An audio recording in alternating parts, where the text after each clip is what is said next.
let's record a little bit so we'll have some test clips to evaluate the microphones by ear. Just hit record in Reaper and we're off and running.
Go. It's a good idea to let the note die off with a nice long tail so you can listen for noise or other kinds of problems. But hopefully now we have a calibration track that we can use to fine-tune the volume of the clip, and we have our audio clip that we can listen to for musical quality comparisons. I've talked about fine-tuning the volume of the clip because small volume adjustments are a big deal to our ears. The things that are a little bit louder sound better. They don't sound louder. They sound fuller and richer and more dimensional and fewer veils, all those golden ear type terms that you hear when we're talking about electronics and microphones and speakers. A lot of that is a result of tiny differences in volume. It's an old hi-fi salesman trick. He makes more money on the blue speaker than the red speakers, and so he wants you to buy the blue speaker. So when he auditions them for you, he always makes sure the blue speaker is just a little bit louder. Not enough louder that you can hear that it's louder, but that little bit louder that makes it sound better. So when we're trying out microphones, when we're evaluating our own tools, we don't want to fool ourselves. We want accurate information.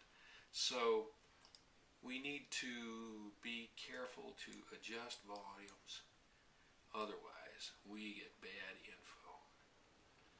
So, I have attached this wonderful Sonalxis free high precision meter and gain adjusting tool. It has this trim feature which lets us make 1/10 of a dB adjustments. And I've got one of these on each track. So there's the CAD, there's the AT, and here's the road. So now I should be able to tweak the volumes. 21.66 there. 21.23, 21.69, all pretty good.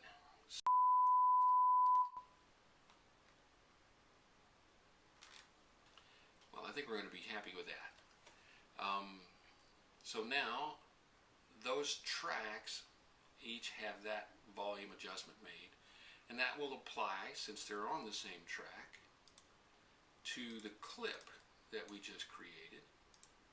So what we do now is render this track, each one of these tracks separately, out of Reaper and into a WAV file that we can use for comparison.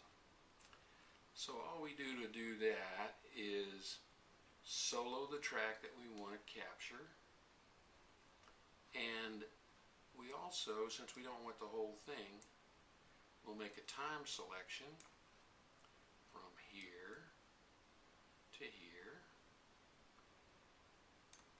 And then when we go File, Render, and set the file name, we'll want to go to our workspace here. And now the first one we're rendering is AT, so we're going to call this AT or into AT dot wave. And we're going to render time selection. We'll make it a 16-bit file because that's a CD standard. 44.1 and render. Alright, and render. And close.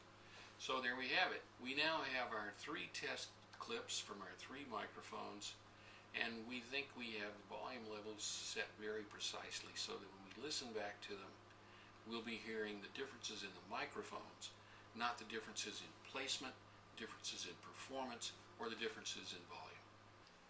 So if you follow these steps, or something similar using your own hardware and software, if you're careful to minimize the variables between the microphones or other devices under test, if you use the same performance for your comparisons, and if you're careful to adjust volume levels so that they're matched, you'll hear the actual differences that you're spending money for. You'll know a lot more about how microphones work and which ones work better because you'll be dealing with accurate information and not just being fooled by volume changes and different performances. I hope you find that useful and that it helps you make better recordings and maybe even save a little money.